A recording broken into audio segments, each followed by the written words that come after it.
네, 세 번째 강의 시작하겠습니다. 잘 쉬셨나요? 자, 이어서 이렇게 이 교회의 본질 두 가지, 구원과 사명의 이것을 어떻게 계승했는가 보면 주님께서 이 땅에서 사도들에게 무엇을 줬냐면 첫 번째는 당연히 구원을 줬어요. 주님은 자기 제자들에게 구원을 줬어요. 이것은 우리에게 특권이고 은혜라고 표현할 수 있겠죠. 그러나 이 한 가지만 주는 것이 아니라 또 하나의 한 축, 이 본질의 또 하나의 한 축인 사명도 주신 거예요. 주님께서 제자들 사도들에게 사명, 이것은 책임과 의무이죠. 다시 얘기하면 주님은 사도들에게 구원과 사명을 동시에 주신 거죠. 특권도 주셨지만 책임도 부여해 주셨고 은혜도 주셨지만 의무도 주신 거예요. 이 두 가지가 같이 주신 거죠. 그리고 이 사도들은 초대교회에 어떻게 되면 한 가지만 전하는 것이 아니라 어떻게요? 이 두 가지 다 구원과 사명, 특권과 책임, 은혜와 의무를 동시에 전했고 이 초대교회는 다음 세대 교회에 마찬가지로 두 가지를 같이 전달합니다. 그러다 이게 역사가 반복되면서 보면은 어느 시대인가 보면 다음 세대 교회에 구원이나 은혜를 주는 것은 굉장히 편하게 잘 하지만 사명 감당이라든가 책임이라든가 의무에 대해서는 부담스러워하기 시작했어요, 사람들이. 그러니까 예수 믿고 구원받고 잘되고 축복받고 자녀들 잘되고 이런 것들에 대해서는 너무나 관심이 많지만 내가 어떤 일을 맡아야 되고 헌신해야 되고 자기를 부인해야 되고 또 하나님 나라를 위해서 내가 희생해야 되고 교회를 개척해 이런 것 부분에 대해서 너무너무 부담스러워하는 거예요. 그러니까 어떻게요? 교회 DNA 중에서 아주 자기가 받고 싶은 한 가지는 열심히 받지만 나머지 한 가지 등한히하게 됩니다. 그러다 보니까 어떻게 해요? 현세기에 오면서는 아주 노골적으로 이제는 예수 믿는 거는 축복받기 하는 것이지 절대로 자기 희생이나 자기 부인이나 이것을 안 하려고 해요. 교회도 그렇게 가르칩니다. 그래서 교회에 오면 다 잘 되는 걸로 얘기하게 되는데 절대 그렇지 않잖아요. 그리고 어떻게 돼요? 근세교회에서 현세교로 넘어가면서는 이 빨간색으로 표시된 구원과 특권과 은혜는 우리가 잘 받아서 교회 전달하지만 또 하나의 사명과 책임과 의무는 전달하지 못하고 대가 끊기게 돼요. 자, 여러분이 만약에 여러분의 유전자 중에서 50%가 손상되면 여러분 당장 내일 아침 못 일어납니다. 당장 돌아가실 거예요. 마찬가지로 교회가 이 50%의 본질만 유지하고 있으니까 교회의 본질이 훼손된 기형교회가 출현하기 시작을 하고 이 기형교회 때문에 교회 자체가 흔들리게 되고 교회가 힘을 잃게 되는 겁니다. 자, 이와 같이 사도성의 계승은 굉장히 중요한 내용이죠. 다시 얘기하면 교회의 본질을 유지하고 다음 세대에 다음 교회에 우리가 이것을 전달하는 것은 우리가 해야 될 의무인 것이죠. 다시 정리하자면 이겁니다. 교회가 세상 속에서 해야 될 두 가지, 이것을 교회의 본질이라고 얘기하고 사도성이라고 얘기한다면 다시 한번 정리하면 두 가지입니다. 첫 번째는 날 불러내는 것이 있고 이것을 구원, 특권, 은혜라고 우리가 부른다면 이렇게 불러낸 한 사람을 교회는 양육과 교육을 통해서 제자화를 시키고 이를 다시 보내는 것, 또 하나의 축이죠. 사명과 책임과 의무라고 얘기합니다. 이것이 계속 무한 반복되어서 교회의 새로운 생명과 새로운 사람과 새로운 영적인 흐름이 돌게 하는 것이 교회가 해야 될 본질이고 사도성입니다. 사도성의 계승이라고 얘기를 한다는 것이죠. 자, 이와 같이 교회 본질을 우리가 좀 배웠습니다. 이 두 가지를 여러분 기억하시고 여러분 평생 사역에 이 두 가지는 늘 같이 간다는 거 기억하시고 이 두 가지를 동시에 붙잡고 여러분의 하나님 교회를 섬겨야 된다는 것 반드시 명심하시기 바랍니다. 자, 그렇다면 이제 교회의 사명을 몇 가지 보도록 할 텐데요. 교회의 사명에는 크게 우리 여러 가지가 있지만 모일 때 세 가지가 있고 흩어질 때 세 가지가 있습니다. 정리를 할 텐데, 자, 모일 때 세 가지는 아까 앞에서 봤던 구원을 받는 측면이에요. 내가 구원을 받아서 하나님께 축복받고 은혜를 받아서 교회로 모일 때 세 가지를 중점적으로 하셔야 된다는 거예요. 이 세 가지를 위해서 모인다고 생각하시면 돼요. 첫 번째는 뭐냐면 예배를 드리기 위해서예요. 그리고 두 번째는 예수님 닮음을 위해서 모이는 거예요. 그리고 세 번째는 교회가 서로 사랑으로 하나 되기 위해서 모이시는 거예요. 자, 우리가 교회로 모인다 하고 할 때는 이 세 가지를 염두에 두고 모이시고 이 세 가지 이외는 부수적인 거라고 생각을 하시면 돼요. 그러니까 이 세 가지를 가장 중심에 놓고 모이시면 우리가 받은 구원과 축복과 은혜를 다 누릴 수 있고요. 자, 그러면 교회에서 흩어질 때, 아까는 교회로 모일 때죠. 이제 교회에서 흩어질 때는 여기서 아까 얘기했지만 사명, 책임과 의무가 있는데 첫 번째 흩어질 때 사명, 첫 번째는 뭐예요? 하나님의 영광을 위해서. 두 번째는 뭐예요? 이웃 사랑을 위해서. 세 번째는 뭐예요? 복음 전파를 위해서. 우리가 흩어질 때 이 세 가지를 생각하고 흩어지시면 된다는 겁니다. 자, 이해되셨죠? 네. 자, 모일 때 세 가지: 예배드리기 위하여, 예수님 닮음을 위하여, 서로 사랑으로 하나 되기 위하여. 흩어질 때 세 가지: 하나님의 영광을 위해서, 이웃 사랑을 위해서, 복음 전파를 위해서. 자, 같이 봅시다. 모일 때 예배드리기 위해서, 이것은 아주 가장 중요한 거죠. 오늘 예배제로 세우시는 하나님의 뜻이 있는 건데요. 밑에 한번 읽어볼까요? 시작. 예배의 승리가 신앙 승리의 출발이고 신앙 승리가 인생 승리의 출발이다. 여러분 인생에 승리하기 원한다면, 특히 여러분이 하나님께 부름받아서 구원을 얻었다면 첫 출발은 예배 승리예요. 예배 승리가 안 되면 절대 그 사람은 신앙 승리할 수 없고, 크리스찬인데 신앙 승리가 안 되면 인생 승리가 안 됩니다. 따라서 우리 크리스찬은 예배의 승리가 신앙생활의 출발이고 신앙 승리가 인생 승리 출발임을 기억하셔야 됩니다. 어떻게 예배드리느냐? 요한복음 4장 23절 24절 예배에 대한 귀중한 가르침이죠. 읽어보겠습니다. 시작. 아버지께 참되게 예배하는 자들은 영과 진리로 예배할 때가 오나니 곧 이때라. 아버지께서는 자기에게 이렇게 예배하는 자들을 찾으시느니라. 하나님은 영이시니 예배하는 자가 영과 진리로 예배할지니라. 하나님께서 이제는 예배하는 장소를 찾는 게 아니라, 우리 전에 얘기했지만 예배하는 자들을 찾으세요. 예배하는 사람을 찾으시는데 영과 진리로. 옛날에는 어떻게 되죠? 신령과 진정으로. 그래서 신령과 진정하면 어떤 느낌이면, 신령하면 뭔가 신령한 거, 이렇게 막 눈이 감기고 신기한 거 내가 보고, 막 신령해져. 내가 막 신령해지고 막. 근데 원래 뜻은 영이에요. 영은 성령 안에서라는 뜻이고, 다음에 진정으로 마음이 따갑게 해서 마음을 모아서 이런 뜻이 아니라 진리. 그러니까 성령 안에서 하나님의 말씀에 의해서 예배할 때가 온다는 거예요. 그리고 이렇게 예배하는 자를 찾으시는데, 왜냐하면 하나님이 영이시니까 예배하는 자는 영과 진리로 예배할지니라. 영과 진리로 예배하는 것이 예배 승리의 가장 첫 출발입니다. 성령 충만하고 하나님의 말씀에 근거하고 거기에 맞춰서 우리가 예배를 드려야 되는 것이죠. 그러면 어떻게 예배를 드리느냐? 로마서 12장 1절 2절 이제 예배에 대한 가르침, 두 번째 가르침인데 읽어볼까요? 시작. 그러므로 형제들아, 내가 하나님의 모든 자비하심으로 너희를 거르느니 너희 몸을 하나님이 기뻐하시는 거룩한 산 제물로 드리라. 이는 너희가 드릴 영적 예배니라. 너희는 이 세대를 본받지 말고 오직 마음을 새롭게 함으로 변화를 받아 하나님의 선하시고 기뻐하시고 온전한 뜻이 무엇인지 분별하도록 하라. 여기 보면 우리가 드릴 예배를 영적 예배라고 얘기를 합니다.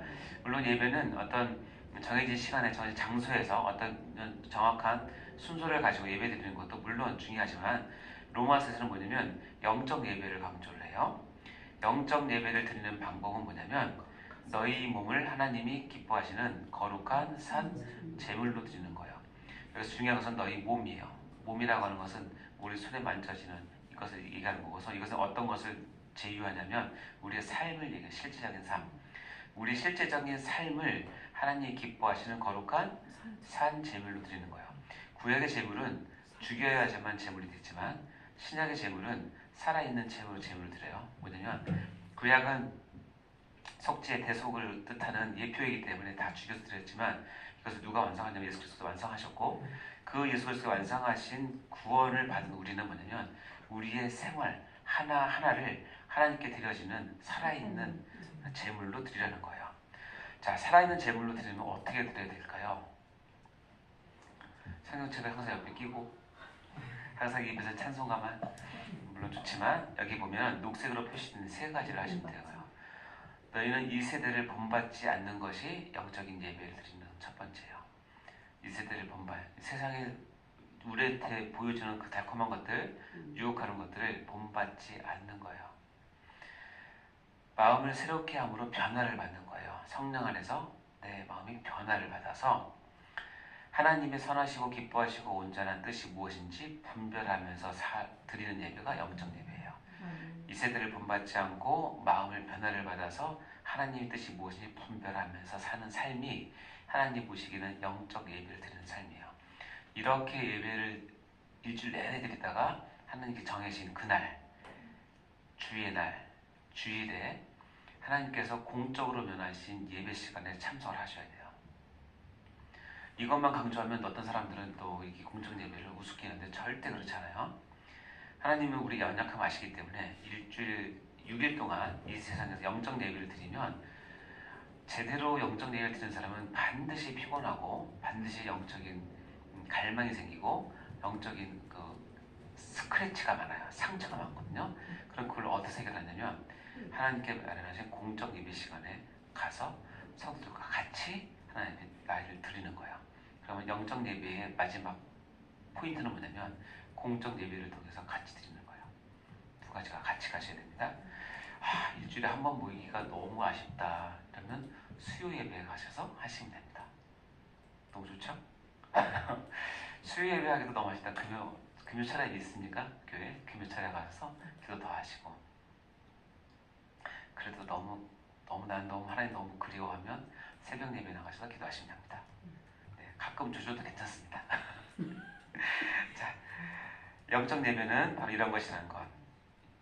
아까 얘기했지만 영과 진리로 예배를 하면서 거룩한 산제물로 드리는 영적 예배를 드리는 것이 첫 번째, 우리가 교회로 모일 때 예배 드리기 위해서 모이는 거죠. 두 번째는 뭐예요? 예수님 닮음을 위해서 교회에 모이셔야 됩니다.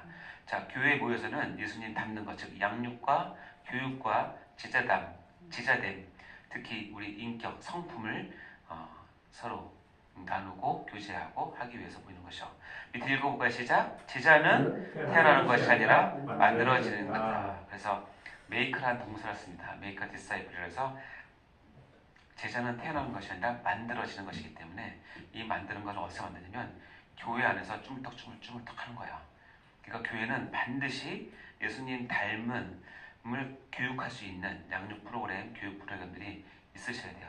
프로그램 말 붙이기 너무 죄송한데 이거 자체가 있으셔야 돼요.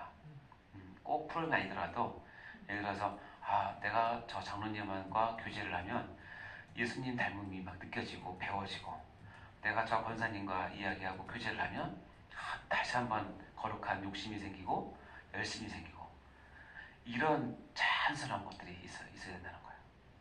그래 예수님 닮음을 위해서 필요하신 것이죠.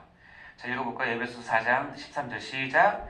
우리가 다 하나님의 아들을 믿는 것과 아는 일에 하나가 되어 온전한 사람을 이루어 그리스도의 장성한 분량이 충만한 데까지 이르리니. 여러분 우리의 목표는 예수 닮음의 목표는 그리스도의 장성한 분량이 충만한 데까지 가셔야 되는데 그러기 위해서 해야 될 게 뭐냐면 하나님의 아들을 믿는 것과 아는 일에 하나가 되어서 온전한 사람을 이루어져야 되는 거예요.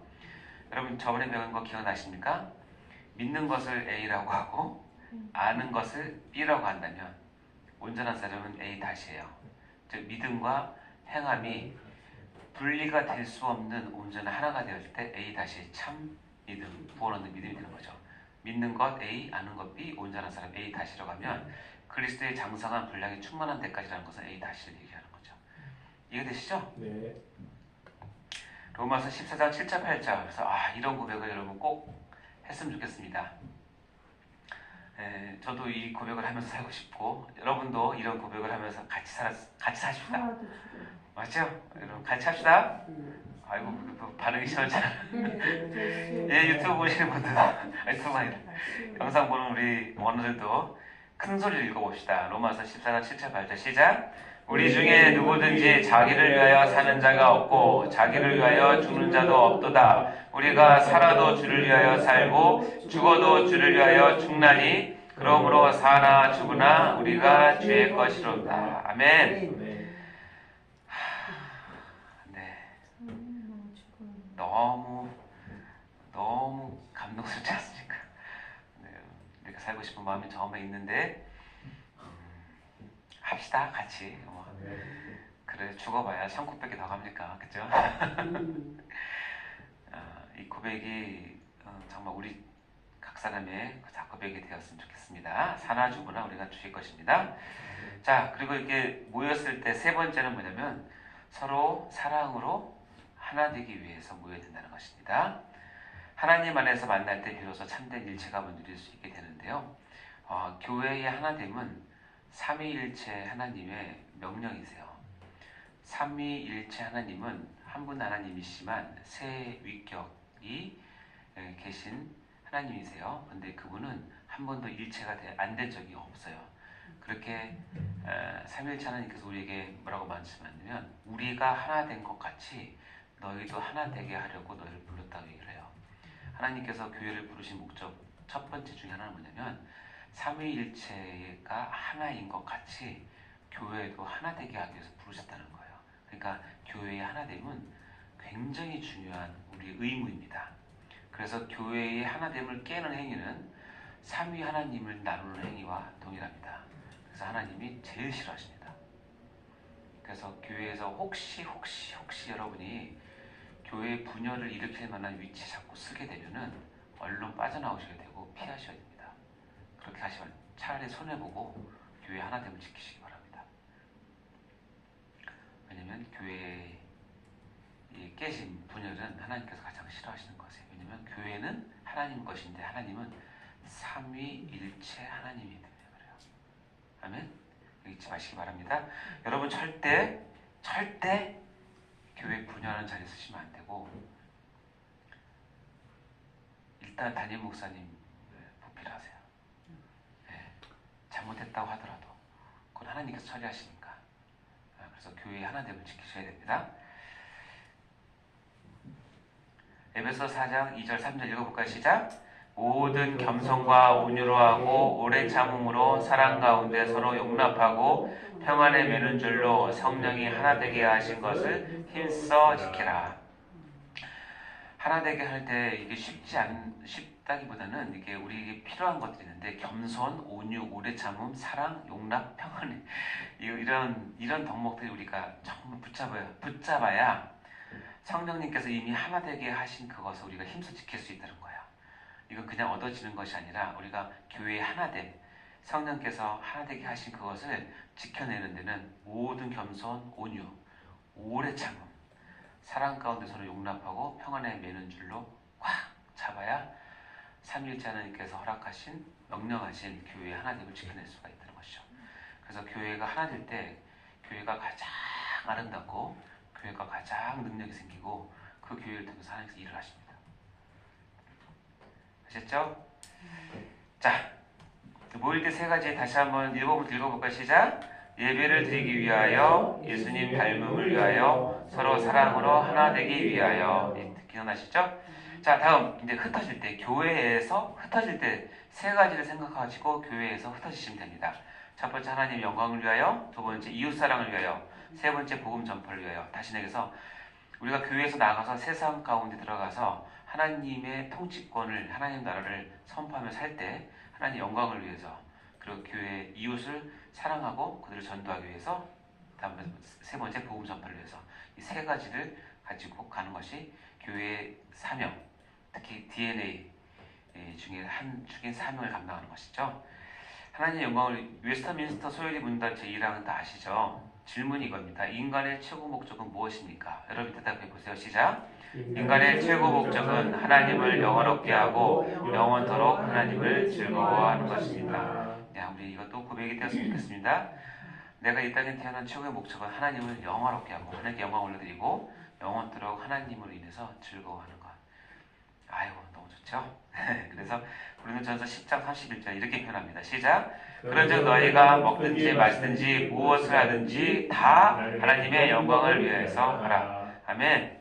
하나님의 영광을 위해서 여러분 무엇이든지 하셨으면 좋겠습니다. 두 번째, 우리가 교회에서 흩어질 때 이웃사랑을 하기 위해서 흩어져야 되는데, 자 밑에 읽어볼까요? 세상으로 나가면 어디에서나 내가 사랑해야 할 이웃이 반드시 있다. 네, 반드시 있습니다. 그분을 사랑하시기 바랍니다. 지구는 둥구니까 옆으로 가면서 사랑하는 이웃을 많이 만나게 되겠죠. 그렇죠? 그리고 그때 바로 옆에 있는 가장 가까운 사람이 어떻게 보면 나의 가장 가까운 이웃이 될 수도 있지만 거꾸로 가면 나에게 가장 먼 이웃이 될 수 있어요. 반대로 돌아서 만나야 되니까. 그러니까 여러분 가족들도 많이 사랑하시고, 네, 여러분 배우자도 많이 사랑하시고, 여러분 맡은 부서의 아이들, 그다음에 동료 교사들, 또 우리 교육자들 많이 사랑해 주시기 바랍니다. 특별히 옆집에 사는 사람들도 사랑하시고. 마태복음 22장 39절 시작. 둘째도 그와 같으니 내 이웃을 내 자신같이 사랑하라 하셨으니. 아멘. 이제 사랑하라 하셨습니다. 자, 흩어질 때 세 번째 복음 전파를 위해서입니다. 읽어보겠습니다. 시작. 세상에는 잃어버린 하나님의 백성, 즉 아직 복음을 듣지 못해서 구원을 모르는 우리의 형제인 택자들이 많이 있습니다. 이거 이제 구원론적으로 풀어서 설명한 겁니다. 세상에 나가면 불신자들이 많죠. 이 불신자는 두 종류가 있는데 정확히 얘기하면 하나님의 택정함을 잊지 못해서 영원한 불신자가 있고, 또 하나는 하나님의 예정을 받은 것이 하나님의 지혜 가운데 있는데 아직 그가 그것을 깨닫지 못해서 하나님으로부터 멀어져 있는 사람이 있어요. 이것을 잃어버린 하나님의 백성이라고 얘기를 하는 거예요. 우리 전도 복음 전파의 목적은 우리가 누군지는 알지 못하지만 하나님이 부르고 싶어하는 그 사람이 있어요. 근데 그 사람을 기회를 하나님께서 통해서 그 사람 부르고 싶은데 그 도구로 우리가 쓰임받기 원하시는 거예요. 그럼 나가서 때를 얻든지 못 얻든지 이 사람을 판단하지 말고 쟤는 안 믿을 것 같아 이렇게 생각하지 마시고 쟤는 쉽게 믿을 것 같아 절대 그렇지 않습니다. 그러니까 잃어버린 하나님의 백성들에게 향해서 여러분 계속 하나님의 사랑을 전달해야 하셔야 됩니다.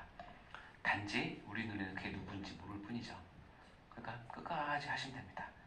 그러면 그 어떤 한 사람이 하나님 음성을 듣고 오고 여러분을 생각하면서 하나님이 보내신 천사라고 여러분을 생각할 겁니다. 자, 보면 디모데후서 4장 2절 시작. 너는 말씀을 전파하라. 때를 얻든지 못 얻든지 항상 힘쓰라. 범사에 우리 자문과 가르침으로 경책하며 경계하며 권하라. 아시겠죠? 자, 이제 봅시다. 교회 이제 마지막인데 교회 존재 이유는 그래서 네 가지로 나옵니다. 하나님을 위해서 교회가 존재하고, 세상을 위해서 존재하고, 교회 성도 자체를 위해서, 교회 자체를 존재하고, 이 세 가지 조회를 위해서 존재하는데, 첫 번째, 하나님을 위해서 존재할 때는 우리는 예배를 통해서 하나님을 섬깁니다. 그리고 세상을 위해서 존재할 때는 전도와 선교를 통해서 세상을 섬깁니다. 우리 공동체 모임 자체를 위해서는 양육과 훈련을 통해서 그들에게 하나님의 백성들을 더 세워가는 것이죠. 그리고 이 세 가지를 조화를 위해서 해야 될 것이 뭐냐면 교제예요.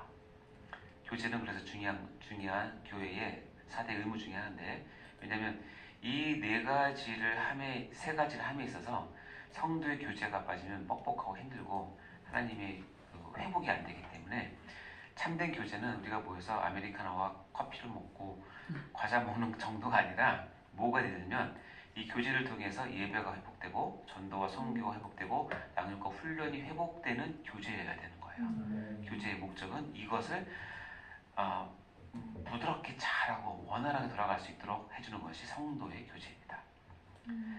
자, 이제 오늘 교회의 본질과 또 하나님 나라에 대해서 배웠는데요. 자, 우리 키포인트 읽으면서 마무리하도록 하겠습니다. 1번 시작. 교회의 존재의 목적은 교회 자체의 모임에 있는 것이 아니라 교회를 통해 이루어져야 하는 하나님 나라에 있는 것이다. 아멘. 자, 2번 문제 시작. 교회의 본질은 누가 어떤 목적으로 모이게 했는가에 대한 답을 할 때 알 수 있으며 구원과 사명이라는 사도성을 그 본질로 한다. 자, 세 번째 시작. 교회로 모일 때는 예배, 제자됨, 사랑으로 하나됨을 생각하며 모이고, 교회에서 흩어질 때는 하나님께 영광, 이웃사랑, 그리고 복음 전파를 위해 흩어져야 한다. 이것이 교회의 본질과 사명입니다. 자, 여러분 잘 하셨고요. 수업을 다 들으신 후에 우리 단톡방에 느낀 점 소감을 올려주시면 추석 체크를 하도록 하겠습니다. 또 중간고사 보느라 고생하셨을 텐데 또 나머지 시간들도 여러분 잘 하시고 학기 잘 마무리하시기 바랍니다. 다음 시간에도 계속 수업은 진행됩니다. 수고하셨습니다. 감사합니다. 기도하고 마치겠습니다. 하나님 아버지 감사합니다. 우리에게 하나님 나라가 무엇인지, 교회를 통해서 이루어진 하나님 나라가 얼마나 중요한지를 다시 한번 깨닫게 되었는데, 우리가 교회를 섬김에, 교회를 아버지 우리에게 주신 이 교회를 사랑하며 하나님 나라를 목적에 두고 사랑할 수 있도록 도와주시고, 아버지 그 교회가 이 본질을 위해서 해야 될 아버지 구원과 사명의 아버지 이 두 본질을 잃지 않도록 도와주시고, 특별히 사역자로 우리가 섬기게 될 때 우리가 이 중심을 잃지 않고 본질을 끝까지 이어가서 우리 교회가 하나님 앞에 건강한 교회로 거듭나고 세워지는데 우리 전부를 사용하여 주시옵소서. 하나님께 영광을 드립니다. 감사드리며 예수님 이름으로 기도합나이다. 아멘.